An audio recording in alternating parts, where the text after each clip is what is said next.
प्यारे मित्रों, क्या आपको पता है गौमाता ने समस्त स्त्रियों को ऐसा कौन सा श्राप दिया था जिसकी वजह से आज तक समस्त नारी जाति वह श्राप भोग रही है।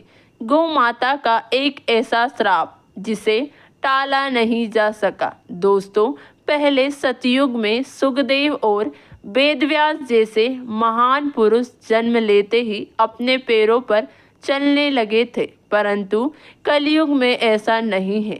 कलयुग में बच्चे को अपने पैरों पर चलने के लिए कम से कम 9 से 10 महीने का समय लग जाता है। इसका कारण यही है कि गाय ने समस्त स्त्री जाति को श्राप दे दिया।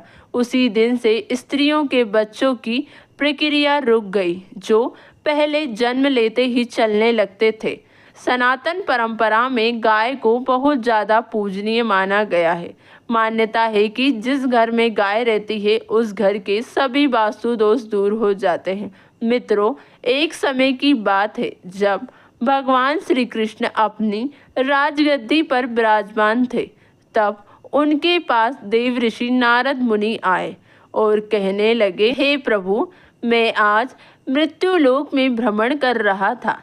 तभी एक स्त्री ने मुझसे पूछा कि पहले स्त्रियों के बच्चे जन्म लेते ही चलने लगते थे, परंतु अब ऐसा क्यों नहीं होता।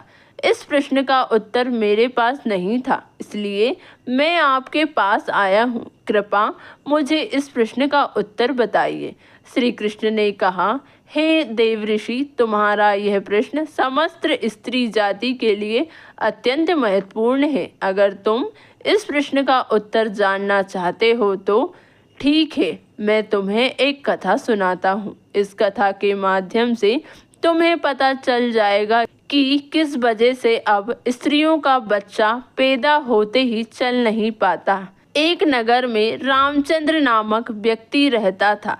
रामचंद्र स्वार्थी व्यक्ति था। उसके पास एक गाय थी जो दूध देती थी।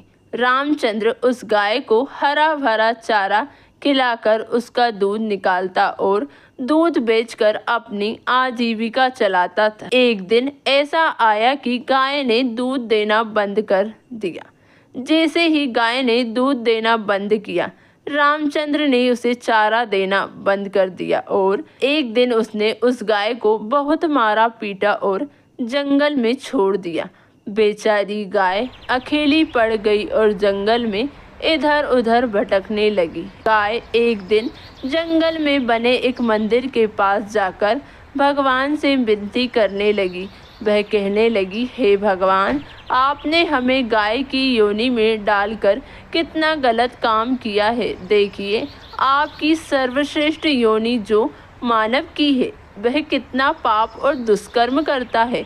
जब तक मैं दूध देती रही तब तक उस व्यक्ति ने मुझे अपने घर पर रखा, हरा भरा चारा खिलाया। जैसे ही मैंने दूध देना बंद किया, उसने मुझे घर से बाहर निकाल दिया। अब मैं जंगल में भटक रही हूँ, घास खाकर अपना पेट भरती हूँ। भगवान श्री कृष्ण ने कहा, हे देव ऋषि, धीरे धीरे समय व्यतीत होता गया। गाय गर्भवती हो गई। जब उसका प्रसव का समय नज़दीक आ गया तो वह एकांत जंगल में सुरक्षित जगह पर जाकर एक बछड़े को जन्म देती है। एक दिन एक स्त्री उसी जंगल में घास काटने के लिए आई थी। उसने देखा कि गाय अपने बछड़े के साथ है। उस स्त्री ने सोचा, यह गाय अब दूध देने लगी है। वह स्त्री गाय को पकड़कर अपने घर ले जाना चाहती थी। जैसे ही वह अपने पति को बुलाने के लिए जाने लगी, तभी गाय ने उससे कहा, बहन, आज तुम हमारे ऊपर एक उपकार कर दो। मेरे बच्चे को मेरी गर्दन के ऊपर रख दो ताकि मैं अपने बच्चे को सुरक्षित जगह ले जा सकूं। गाय ने कहा, मेरा बच्चा 8 महीने बाद चलने लायक हो पाएगा। लेकिन उस स्त्री ने गाय का मजाक बनाते हुए कहा, तुम्हारा बच्चा इतना गंदा है, मैं तुम्हारे बच्चे को उठाकर तुम्हारे कंधे पर क्यों रखूं? मैं तुम्हारे ऊपर यह उपकार क्यों करूं? जैसे ही उस स्त्री ने गाय का बहुत मजाक बनाया, गाय ने श्राप दे दिया। आओ, आज तक तुम्हारा बच्चा जन्म लेने के बाद तुरंत चलने लगते थे, लेकिन आज से तुम्हारे बच्चे 9 से 10 महीने बाद ही अपने पैरों पर चलने लायक होगा। इस श्राप के कारण स्त्रियों का बच्चा जन्म लेते ही अपने पैरों पर चल नहीं पाता। कलयुग में इसी श्राप के कारण ही स्त्री का बच्चा 9 से 10 महीने बाद ही चलने लायक बन पाता है और गाय का बच्चा उसी दिन से अपने पैरों पर चलने लायक हो जाता है। इसलिए किसी भी आत्मा को कष्ट नहीं देना चाहिए और यही सनातन धर्म का सबसे बड़ा धर्म है। गोस्वामी तुलसीदास जी ने लिखा है कि परम हित सारिस धर्म नहीं भाई। दूसरों के दुख में दुखी हो जाना, दूसरे के काम आना सबसे बड़ा धर्म माना गया है। इसलिए हमें आश्रय पशु पक्षी की सहायता करनी चाहिए। माता का क्या महत्व है? नंबर 1, सनातन परंपरा में तमाम तरह के दान को महादान बताया गया है। इसमें गोदान का बहुत ज़्यादा महत्व है।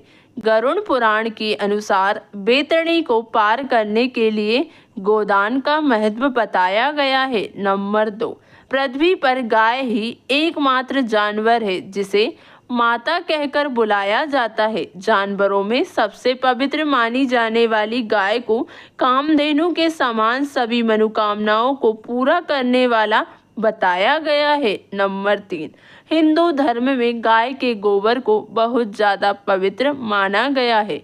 यही कारण है कि किसी भी पूजन कार्य में जमीन को लीप कर शुद्ध करने के लिए गाय के गोबर का प्रयोग किया जाता है। वही गौमूत्र का प्रयोग पंचामृत बनाने के लिए किया जाता है। साथ ही गौमूत्र का प्रयोग आयुर्वेद में औषधि बनाने के लिए किया जाता है। नंबर 4, गाय का सिर्फ धार्मिक ही नहीं बल्कि ज्योतिष महत्व भी है। ज्योतिष के अनुसार 9 ग्रहों की शांति के लिए गाय की पूजा विशेष रूप से लाभदायी है। यदि आपकी कुंडली में मंगल अशुभ है तो लाल रंग की गाय की सेवा से शुभ फल की प्राप्ति होती है। दोस्तों, आपको यह वीडियो कैसी लगी कमेंट करके ज़रूर बताएं। वीडियो को लाइक और चैनल को सब्सक्राइब अपने दोस्तों के साथ शेयर करना ना भूलें।